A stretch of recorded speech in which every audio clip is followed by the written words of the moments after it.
aconteça. Tem milhões nessa de tenho medo que pode ser que aconteça. Mas tudo isso que eu estou dizendo aconteceu. E eu acho que você, como eu, deveria estar unido. O Nicolas acabou de chamar de burros os jornalistas que não entendem, que nós estamos defendendo você também, cara. Porque o chicote muda de mão. E eu não quero um líder da direita doidinha, porque tem líder da direita doidinha também, que vira e fale assim, não, agora é a hora do chicote mudar de mão, agora é a volta do anzol, tá na hora de eu fazer com o Demoril o que fizeram com o Paulo Figueiredo. E eu vou estar do seu lado te defendendo. Pode ter certeza que eu vou estar te defendendo até o meu último suspiro. Ô Paulo, só três coisas importantes muito rapidamente. O Eduardo falou no começo do caso do Felipe Martins, eu quero deixar claro aqui então, eu fui muito crítico em relação ao que o Alexandre de Moraes fez com o Felipe Martins, com um detalhe, Vilela. O Felipe Martins me processou por aquele sinal que ele fez, que muita gente falou que era um sinal nazista, processou vários jornalistas, todos ganharam do Felipe, menos eu. Tive que pagar 10 pau pro Felipe, nesse caso, fui o único que perdi pra ele, todos os outros ganharam. E mesmo assim, o Paulo sabe disso, eu defendi o Felipe, eu achei absurdo o que foi feito com ele, porque eu acho que ele deveria ter ali na minha opinião, as garantias dele do devido processo legal foram quebradas, né? O Monark eu também me posicionei publicamente, eu falei pra você aqui, inclusive, eu acho um exagero o que foi feito com o Monark, acho um absurdo o que foi feito com o Monark. Ninguém pode, né, Eduardo, ser criminalizado por ser burro. Burrice não é crime, né? O Monark é só burro, né? Então, assim, não é um problema. O Alan dos Santos tem uma divergência muito grande, porque o Alan dos Santos, ele publicou dados sensíveis sobre endereço de ministros, endereços de vizinhos e parentes, conclamando as pessoas para atacarem ou eventualmente irem para casa das pessoas. Então, isso fere a liberdade de expressão e isso está no processo e os prints estão no processo. Acho que não vai dar tempo da gente discutir. Mas ele não mandou ninguém para casa de ninguém, isso não é verdade. Né? Mas publicou os perfeito. Publicou os endereços e publicou os endereços dos vizinhos também. Publicou fotos, se eu não me engano. Fotos e também os telefones, o que é Paulo, e também os telefones, o que você sabe é proibido pela Lei Geral de Proteção de Dados. Então, no meu caso, não são as mesmas coisas em relação ao que eu penso do Felipe. De novo, fui processado, perdi. O seu caso, Paulo, eu vou te falar tranquilamente. O seu caso é um caso que eu não conheço a fundo, tá? Eu conheço muito do Monark, fui contra. Conheço muito o caso do Felipe, fui contra. E conheço muito o caso do Alan e sou a favor das medidas que foram feitas contra o Alan. Então, eu tô dando aqui uma opinião de livre pensador, tá? Só pra gente deixar isso claro. Eu queria pontuar só que eu falei do Lula, né? O Lula chegou a pedir a retirada do passaporte de um jornalista do New York Times, mas ele não chegou a expulsar o jornalista porque o pedido não chegou... Larry Roter. Exatamente. Larry Roter. Porque o pedido não chegou a ser feito. Ele não fez o pedido, ele falou que deveria expulsar, mas na retórica sem pedir o passaporte. Um comentário em relação a ele. E eu tenho aqui uma notícia de última hora aqui. Só para colocar uma notícia de última hora. Moraes da 24 horas...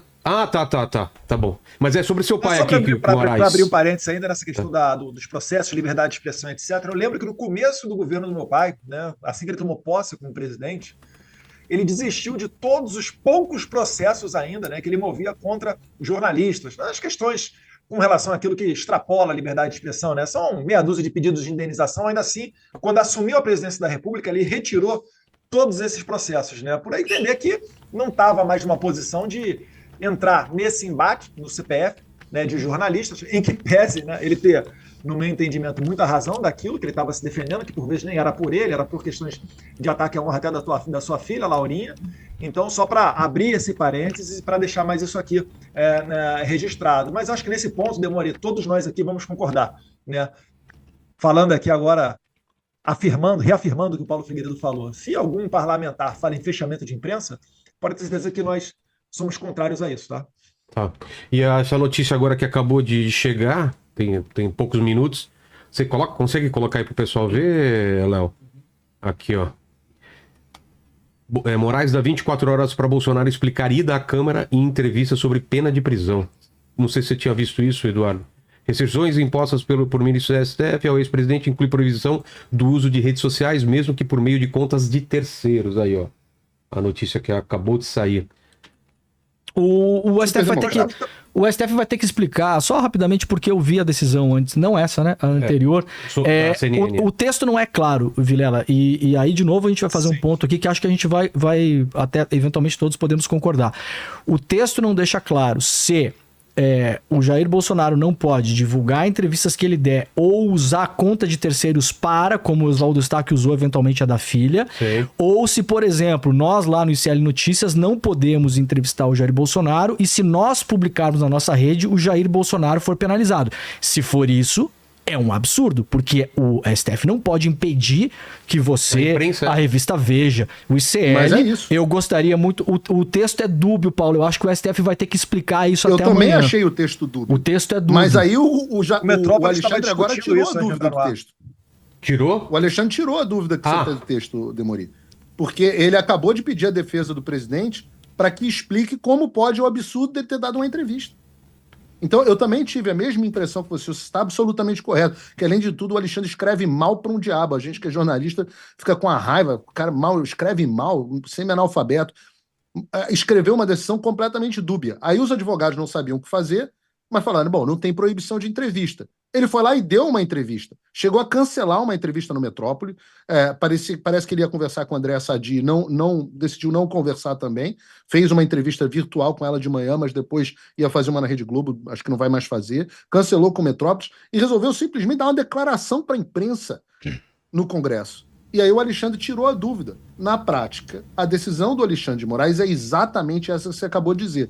Se você, em qualquer rede social, repercutir uma entrevista do Bolsonaro, o Bolsonaro vai preso. E aí eu não sei como dá pra alguém defender um troço desse sem que ser democrático, cara. Não tem como. Eduardo, tá ficando cada vez mais difícil pra vocês. Paulo, E, de novo, isso não tem nada a ver com Lula, gente. Tem nada a ver com Lula. Lula não tem nada Eduardo a ver com isso. Pô, Bolsonaro, Eu tô com a decisão aqui, eu queria lhe fazer... Quer que eu leia, Diogo? Não, eu queria lhe fazer uma pergunta, que é a seguinte, com base nas conversas que vocês estão tendo com as autoridades aí dos Estados Unidos, quais são as próximas sanções previstas para o Brasil ou para autoridades brasileiras? Olha, mais uma vez, quando entra, né, na alçada do Trump, quando ele puxou, né, para a atribuição dele.